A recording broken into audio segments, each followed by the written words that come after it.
They always say journalists are immune to lies. Until the lie comes wrapped in good dick, a Jamaican accent and a smile that feels like prophecy. My name is Maya. I'm an investigative reporter. And I got played, mind, body and bank account, by a man who didn't just seduce me, he studied me. He used offshore accounts, fake mentorship programs and body language like a weapon. He made me believe it was love. Until I uncovered the network of women, the dark psychology and the trap I never saw coming. This isn't a love story. It's a survival story. Of how I turned from his prey to his punishment. He tried to dickmatize me and it worked. So if you think you've heard it all, you haven't. Hit follow on your favorite platform now because the next story might just change the way you see everything. Don't miss a single twisted turn.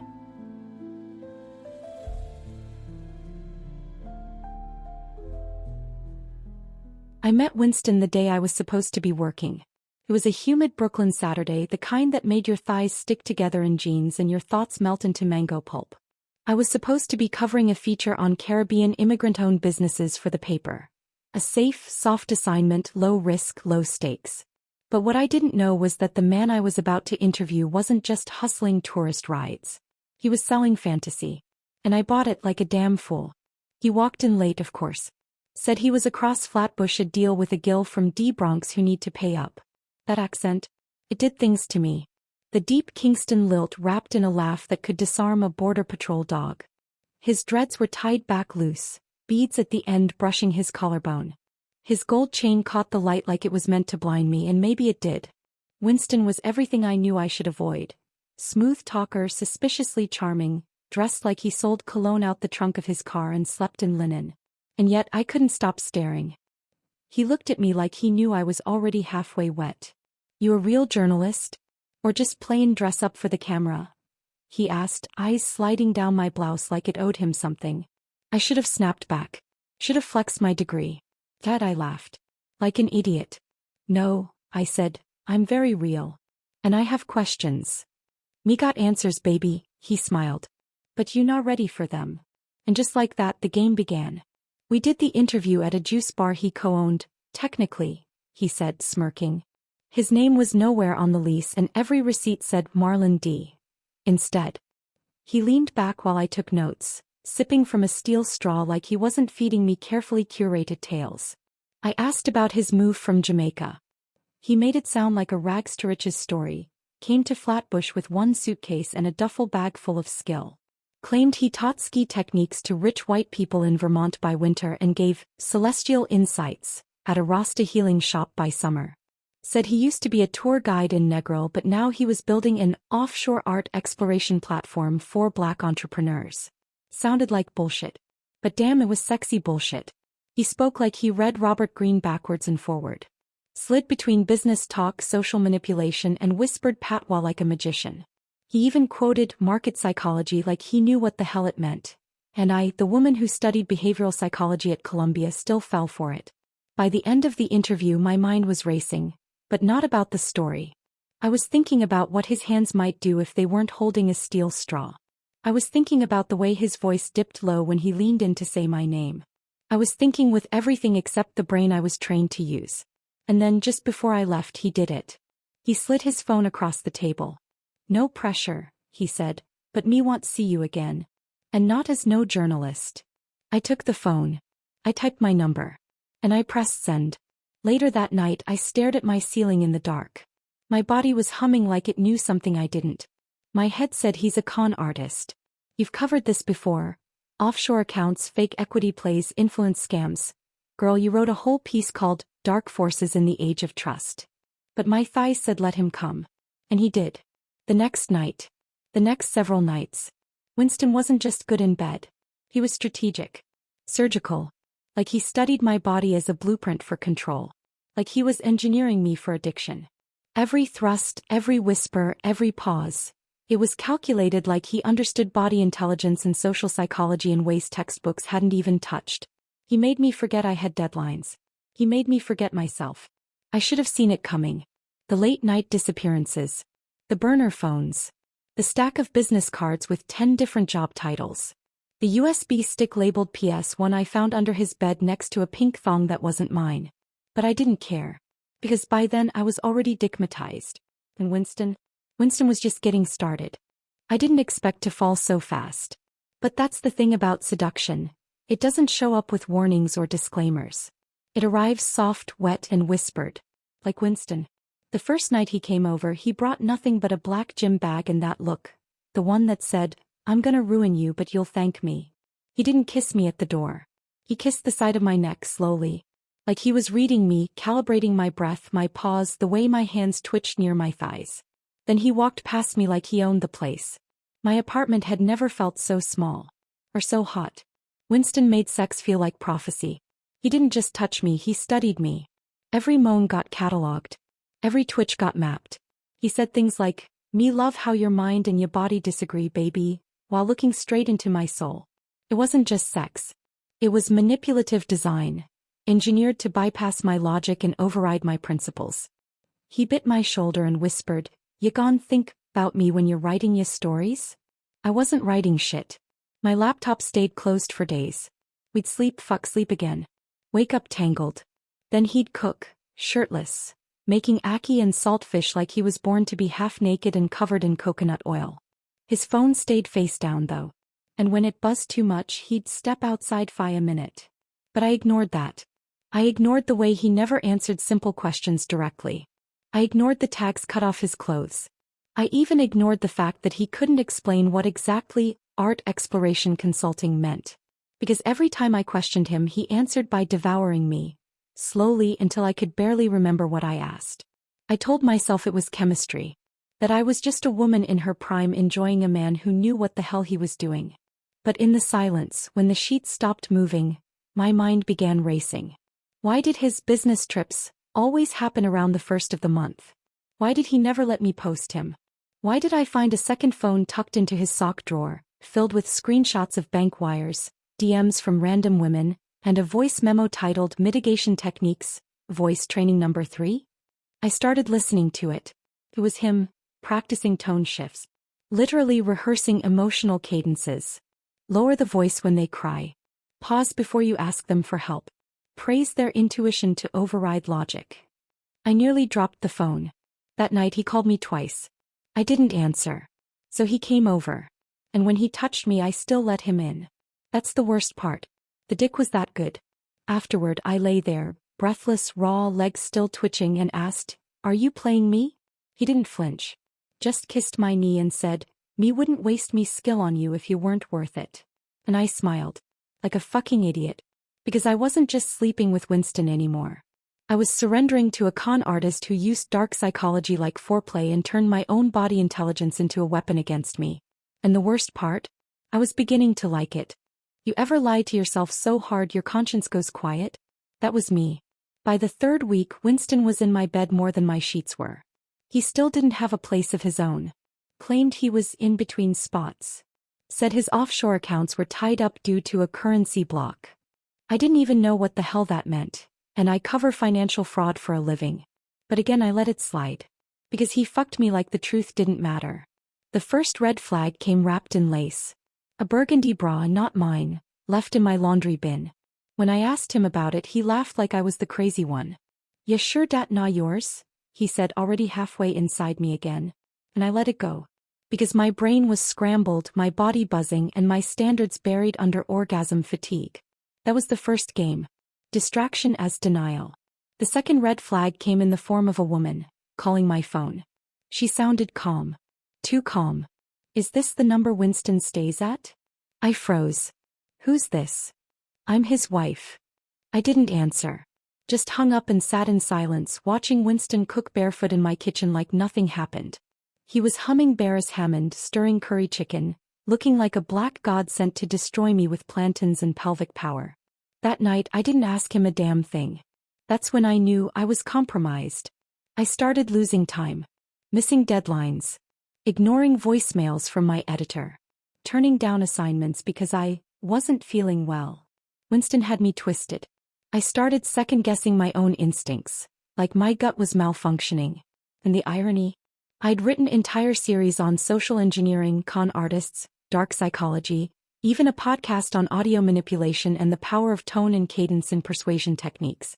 But none of it mattered once Winston whispered, "Me miss ya when me not inside ya." I was a journalist, but I was acting like a junkie. Then came the gaslighting. He'd change details in conversations we'd had. Deny shit I saw with my own eyes. Make me feel crazy for even asking. Me wouldn't even do dat to you, love. You really think me dat kinda man? Babe, ya overthinking. Me da here. Ain't dat proof enough? Stop play investigator and start being yourself. The more I pushed, the more he punished me with passion. He weaponized pleasure. Made it so that every confrontation ended in sweaty sheets, tangled legs, and me crying into his chest while he stroked my hair and whispered apologies laced in patois. That was the worst part. Not the lies. Not the cheating. It was the way he made me doubt me. He didn't just manipulate the facts. He rearranged my emotional compass. Like a master of behavioral psychology, he leveraged silence, affection, and shame as tools and tactics, all while selling me dreams of building together. But every time I asked about his businesses, he gave me the same line. Me handling it, offshore is complicated, love. But me building we. And I'd nod. Because I was losing grip. Because I was dickmatized. Because I couldn't tell the difference between desire and deception anymore. That night, I opened a folder on my laptop I hadn't touched in weeks. Curated tales. Psychological manipulation cases. I scrolled past interviews, notes, case files. Every story started the same. A charismatic man, a woman who doubted herself, and a web of subtle lies that turned her into a shadow of who she used to be. I read those stories with a new kind of fear. Because now I was one of them. And I was starting to think. Winston knew exactly what he was doing. Everyone has secrets. But Winston's weren't buried, they were engineered. By the time I realized I was sleeping with a con artist, I had already helped him hide half of his trail. Without knowing. Letting him crash at my place? That was cover. Putting his laundry in with mine? That destroyed trace evidence. Giving him Wi-Fi access? That gave him my IP address and my patterns. This wasn't love. This was a psychological operation. It started with the offshore accounts. I'd seen something in his phone one morning while he showered. A notification from an encrypted finance app one didn't recognize. Not Cash App. Not Zelle. Something darker. Kraken.fx. Funds received. I googled it. Crypto. Offshore routing. Shell wallets. And Winston had 5 of them. He walked out of the shower with a towel slung low and a smirk on his face. "You spying now?" I shrugged. "I'm a journalist. What did you expect?" He laughed. Then he dropped the towel and fucked me against the counter so hard I forgot what I was accusing him of. That was his mitigation technique. Attack the mind with the body. But that was the last time I let it slide. Something inside me had shifted. Not anger. Not betrayal. Something deeper. Journalistic instinct. The part of me that could see past the art techniques of deception, the language nuances, the emotional decision-making traps. I knew the persuasion methods he was using. I'd studied them. And now I was living them. So I started collecting. Burner phone records from our trash. Names he dropped casually in bed. A list of his clients from voice memos he'd forgotten to delete.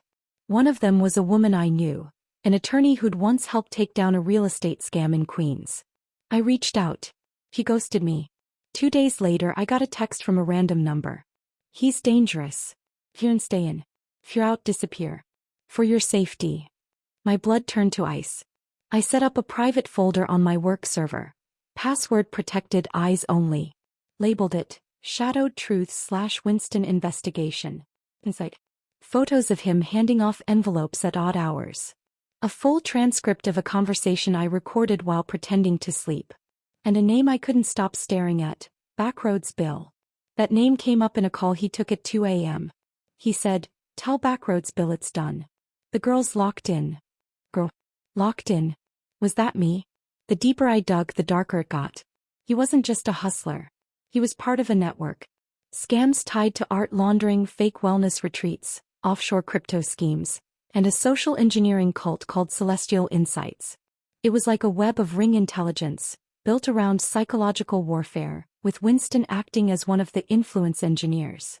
I was supposed to be a target. But now I was a threat. He started sensing it. He stopped sleeping over. Started locking his phone with fingerprint plus voice recognition. Called me tense, told me I was picking fights for no reason, stopped bringing food, stopped kissing me. But he still fucked me like he wanted me under his control. And for a while I let him. Because I wasn't just investigating him anymore. I was baiting him. Letting him think he still had power. So I could trace it. So I could record it. So I could take it back. One night after he fell asleep, I searched his bag. Inside was a brown envelope with 3 fake IDs. All with his face, all different names. A USB labeled PS1. And a black leather journal with one line scribbled over and over. Trust is the first tool of influence. That was it. That was the moment the seduction died, and the story was born. I wasn't the victim anymore. I was the journalist again. And Winston was now the subject. They say when a con collapses, the only thing louder than the lies is the silence that follows. Winston stopped calling. No texts. No midnight pop-ups. No, Mia reach, followed by a knock and dick that made me forget every red flag he ever waved. Just silence. I thought I'd be relieved free. But withdrawal is a sick bitch. Especially when it's not just your heart on the line. It's your body, your pride, your career. I wasn't just detoxing from dick. I was detoxing from the identity I let him sculpt. A version of me that craved his chaos. The silence didn't last long. It was replaced by obsession. I dug deeper.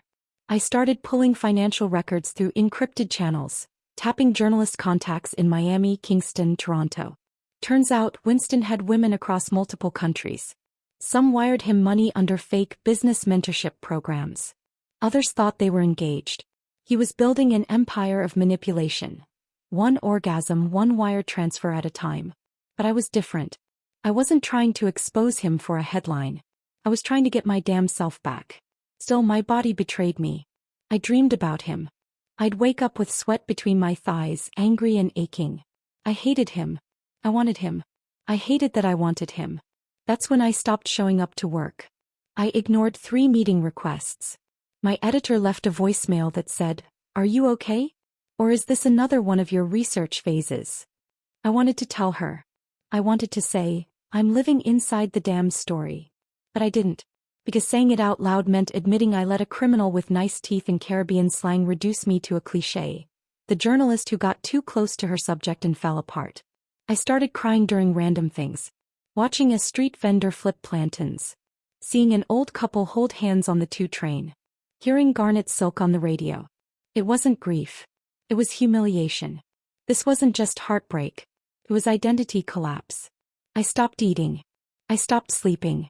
I stopped checking the server room where I stored my evidence folder. Shadowed truths. Because part of me didn't want to finish the story. Because finishing meant letting him go. And I wasn't ready. Then came the final straw.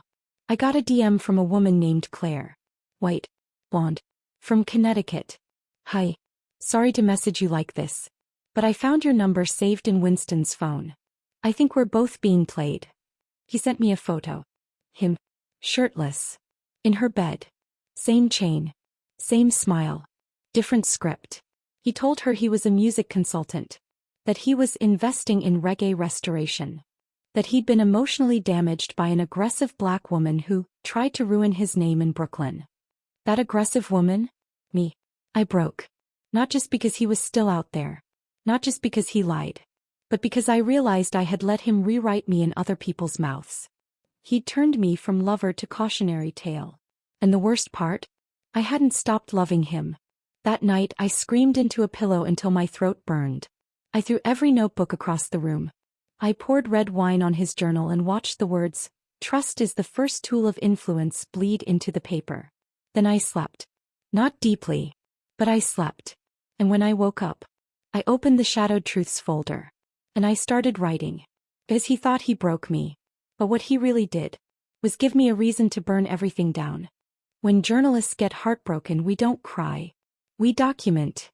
And that's what I did. I pulled myself out of bed, brushed the wine-crusted anger off my chest, opened my laptop and started dragging files into a single timeline. Winston thought he'd reduced me to silence. But he forgot one thing. I don't just write stories. I expose systems. And Winston wasn't just a man. He was a system of manipulation. A walking ecosystem of emotional warfare, market deception, and seductive influence mastery.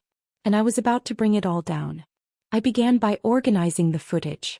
The voice notes, the call logs, the burner texts, screenshots from Claire, DMs from 5 other women. Each one told a slightly different story. But the patterns were the same: flattery, passion, promises, offshore opportunities, and then financial requests disguised as shared vision. It was textbook dark psychology. But what set Winston apart was his delivery. He didn't just ask. He made you want to give. I contacted a friend in cybersecurity, a quiet genius who owed me a favor. We set up a private encrypted vault on a shadow server. Labeled it Dickmatized, the project. Inside, we mapped Winston's moves across Brooklyn, Miami, Kingston, and Toronto using metadata, bank routing footprints, and even server room pings from fake websites he built to lure clients. He used AI voiceovers to impersonate financial coaches. He cloned landing pages of legitimate empowerment seminars and swapped the payment gateways to his own offshore wallet. This wasn't romance.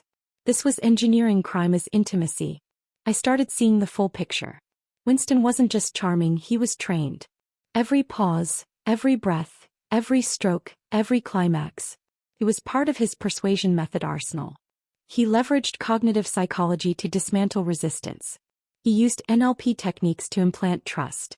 He tracked market emotions to time his pitches. He didn't date women. He recruited them. I filed a soft trace report through a journalist protection contact at the Southern Investigative Collaborative, a quiet network of female reporters who'd been burned too. Turns out I wasn't the first to file a shadow inquiry on Winston. There were 2 sealed cases under different aliases. And they both disappeared. Buried bylines. No follow-up. No arrests. Just silence. The kind that reeks of offshore hush money. So I started leaking. Small strategic burst. A tweet thread. A Medium article under a burner name. A podcast clip of Winston describing his mentorship program. Everything went viral within 48 hours. Suddenly, the unfiltered narrative of his love games became a trending conversation across Black Twitter, Reddit, and podcast spaces. I didn't use his name yet, but he knew. Because that night he called. Blocked number. No words. Just his breath. And then, "You're really gone public pon me?" I didn't answer. He whispered, "Me train ya fi war, and ya wan fight me now?" Then he hung up. I didn't sleep that night. Instead, I stared at the blinking cursor on my screen. Then typed. The art of seduction is not in the touch. It's in the timing. Winston moved like a ghost but fucked like God. He weaponized body language. He crafted emotional dependency. And when I was fully disarmed, he robbed me blind. I submitted the draft to my editor the next morning. No title. No explanation. Just a note that said, "This one's personal. Let it run uncensored." And she did. Because she knew this wasn't just a story. This was a war. And Winston was about to learn. I don't lose wars. Traps aren't just set. They're designed, with precision, silence, and the kind of patience most people mistake for forgiveness. And Winston? He had no idea I'd stopped crying the moment I started planning. The podcast episode dropped at midnight. It didn't mention his name. Didn't show his face. Didn't need to. The story was too specific. Too intimate. Too true. 30 minutes of raw, haunting detail about a charming Caribbean manipulator who used body language, emotional warfare, market psychology, and offshore deception to seduce, isolate, and scam multiple women. I used a modulated voice filter and released it anonymously under the burner series name. Shadows of Justice. The Dickmatizer Files. The internet exploded. By dawn, 3 more women came forward. Then 5. Then 9. All from different cities. All saying the same things. He made me feel like I was the only one. He said he needed seed money for a mentorship program. He had a PowerPoint about body intelligence. He filmed us and I didn't know. Suddenly, Winston wasn't just a man. He was a case study in influence and art. A walking experiment in social manipulation, audio engineering, and psychological warfare. But still, I needed more. A confession. A nail. Something he couldn't walk away from. So I called him. Sweet. Soft. Apologetic. Told him I was sorry for the drama. Told him I was still his. Told him I missed him. I layered my voice with weakness and desperation, like a perfect cocktail of emotional vulnerability and manipulation mastery. He bit instantly. He came over that night, looking sharp, clean, safe. That same linen shirt. That same chain. That same false innocence. But I wasn't the same. My apartment was wired. My mic was live. My phone was recording in the server room. He walked in, kissed me like nothing had happened and said, "Me know you miss me." I moaned, "I miss everything, but I need to understand." I asked about the women, the program, the money, the fake IDs. At first he denied. Then he pivoted. Then he confessed. It was subtle. A slip. A whisper.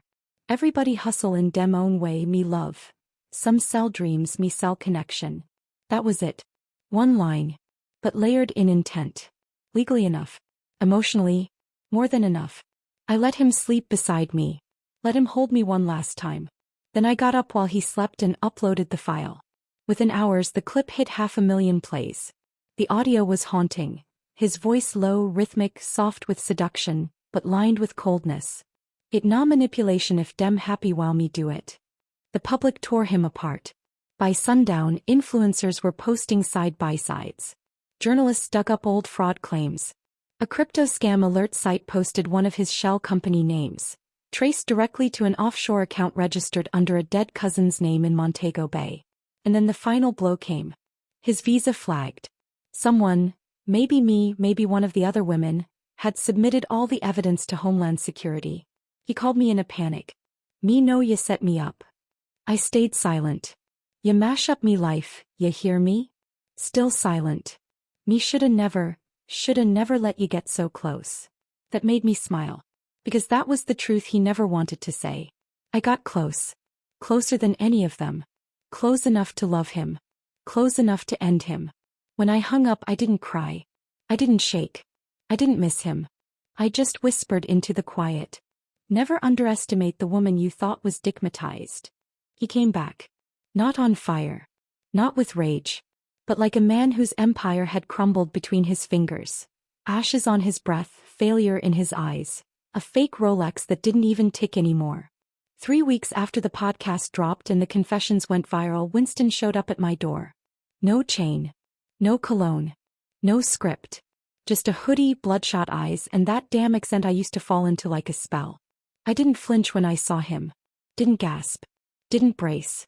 Just looked him up and down like he was an old coat I forgot I owned. Heavy, damaged, and no longer my style.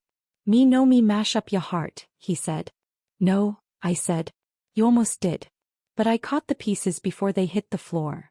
He looked confused. Like he didn't know how to handle a woman who'd outgrown him. He tried to reach for my hand. I stepped back. Not in fear. In clarity. Winston's empire had collapsed. His shell companies were frozen. His visa was under review.